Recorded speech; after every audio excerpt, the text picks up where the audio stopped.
There's nothing we want to watch on TV tonight, but we're still going to watch something great.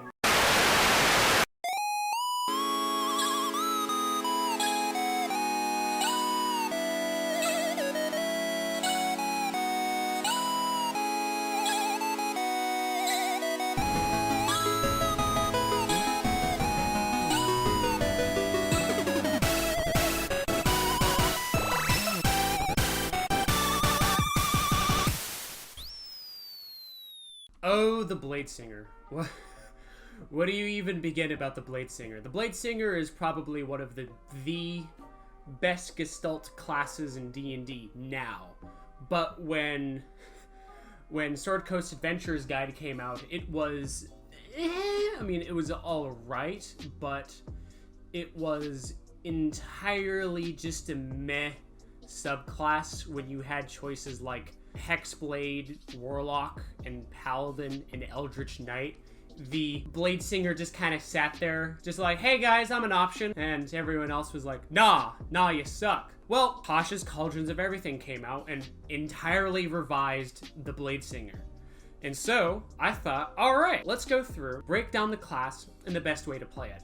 So for this breakdown, I'm going to assume you already know the basic ideas of how D&D combat works, how action economy works, and just how D&D works in general. All of the most important features of the Bladesinger, just to kind of give you an idea of what is contained before we then break it down into what armor is the best armor, what sword is the best sword, and what spells should you pick, and how should you generally play the combatant class. Alright, well, let's begin with a breakdown. Sword training and the war song. So, right off the bat, you gain proficiency in light armor and a melee weapon.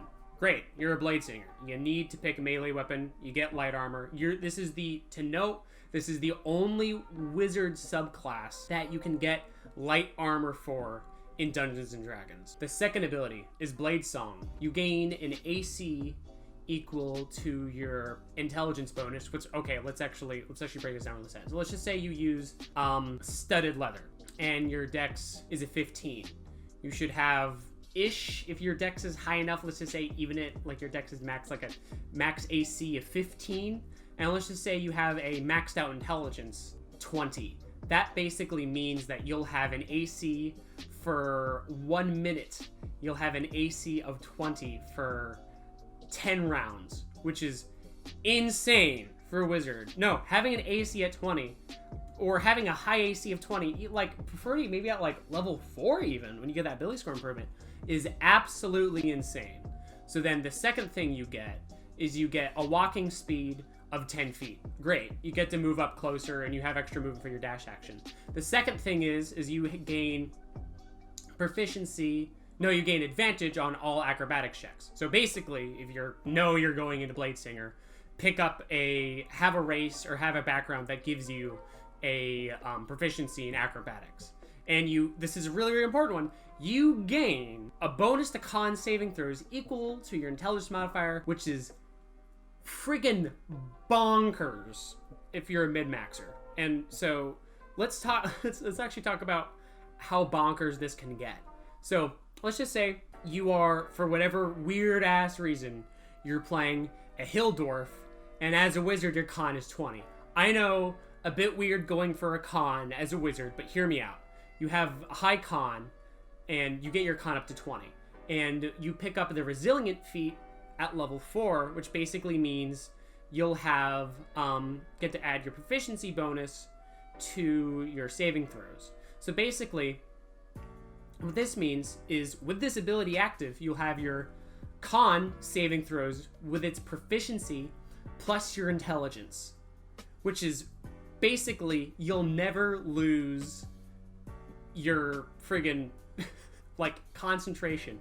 Now for some builds, having concentration spells with melee focused abilities is usually hard to maintain, but for Bladesinger, having a concentration ability that allows you to maintain your sword fighting ability also with a concentration spell is absolutely wild. Now, a couple things to know. Wizards, being the cruel people that they are, they made it so us min-maxers can't absolutely go insane with a subclass, besides from, the couple things I just mentioned before. So basically, it ends if you're incapacitated, if you're wearing heavy armor, if you're using a shield, a two-handed weapon. Also, you can just dismiss it as an action. But basically that means you can't raise your AC with a shield, you can't use a two-handed weapon, and you can't you die, you lose it. You know, you're out of luck. Come unconscious.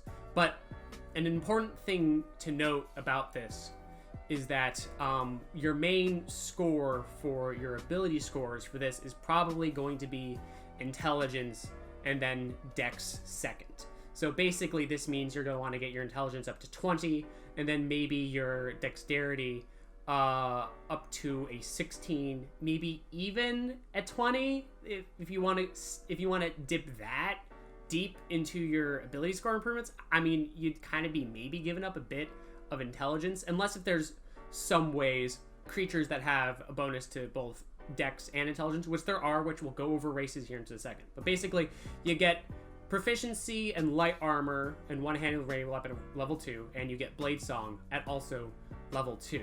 Now, the important thing to note is that in the old version, you could use this in equal amount of times to your intelligence bonus. But now it scales to your proficiency. So basically what this means is the ability will scale your proficiency. So at level 20, you can do it 6 times before you have to take a long rest and do it again. Now, the next ability is on steroids. So let's talk about this for level 2nd. Now this ability is this ability scares me as a DM. If I see a player walk up with a bladesinger and uses this ability, I'm gonna be scared, physically scared, because you get an extra attack at level 6. You're like, big deal. All like main martial classes get an extra attack at level 5.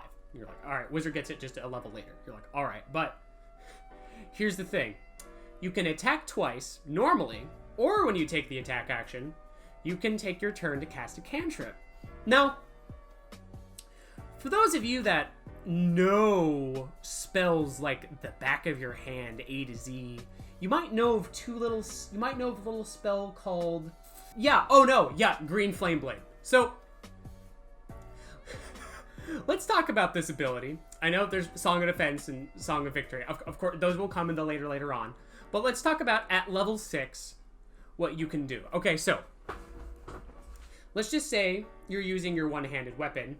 You're using dex. If you're memeing, you're using a strength one-handed weapon, like a club or something like that. But if you're doing that, you're probably doing a one-shot character. If you're doing it min-maxy, the thing that's insane about this ability is that the insane thing about this ability is basically you get to attack once. Let's just say you hit. You are using a rapier, you roll 1d8 plus your dex. And you're like, all right, cool. I did 12 damage. You're like, awesome. You're like, all right, I'm going to use Green Flame Blade. What you then do is at level 6, Green Flame Blade the cantrip.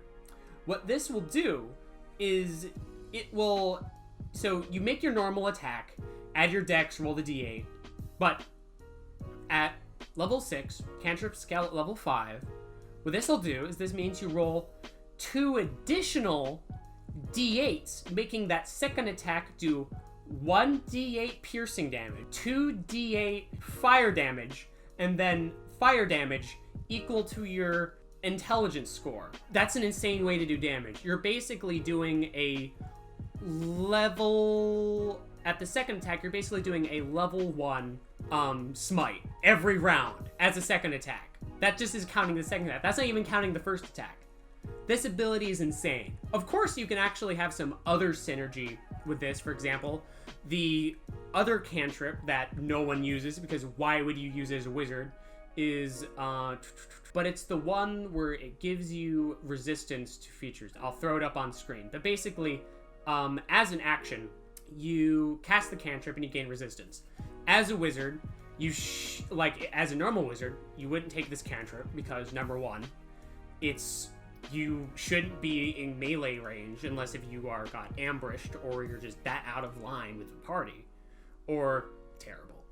But basically, the cool thing about this is with this extra attack feature, even though you can have the insane burst damage that is Green Flame Blade with normal attack, you can actually, if you know you're fighting like a big boy that's going to do big boy damage to you, you can make that attack action, and you being the wizard that you are, your low d6 health, you can, with your high AC and you don't want to take a lot of damage, you can cast resistance. Yes, cast resistance, and you'll take resistance from bludgeoning, piercing, slashing damage, I believe, from non-magical attacks.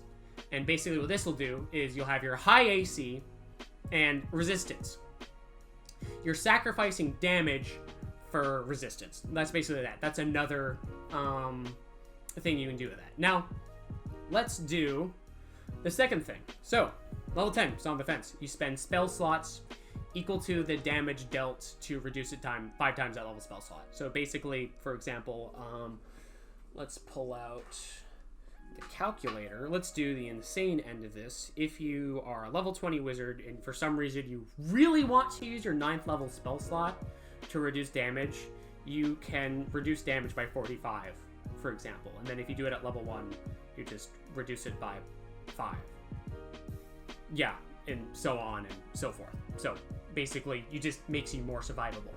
And at level 14, you get Song of Victory, which basically means you get to add your intelligence bonus to your blade, just when your blade song is active. Basically, if you're using the burst damage, you should be doing the first round 1d8 plus your dex. Then you use Green Flame Blade as the second attack, which is 1d8 again, then plus your dex. Then 4d8 fire damage, and then intelligence bonus fire damage, and then you add intelligence bonus damage onto both of those hits. You're basically you're gonna kill what you're aiming at. That's a lot of burst damage.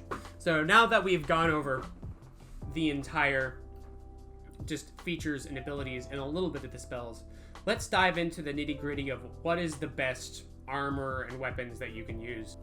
Alright, so the best armor to use for light armor is, I'll say it together, studded leather! Now, studded leather, just because it's one better than leather. I mean, you can probably get by with just leather, but I mean, it's 45 gold for studded leather. Just base, just do studded. And if you can get your hands on magic armor studded, +3 if you're at higher levels. Yeah, you just rock out with that high AC plus your dex plus your intelligence, then plus that enchantment. That's good. Now, for weapons. So, for weapons, this is my personal choice playing as bladesinger, is I believe the best weapon to use is rapier, because number one, it's finesse. You could add your dex. It's a dex character. It's a dex intelligence character, so use that. If you want to maximize damage, go with rapier. If you want to meme, go with anything else. All right, now with weapons and armor covered, let's go over spells.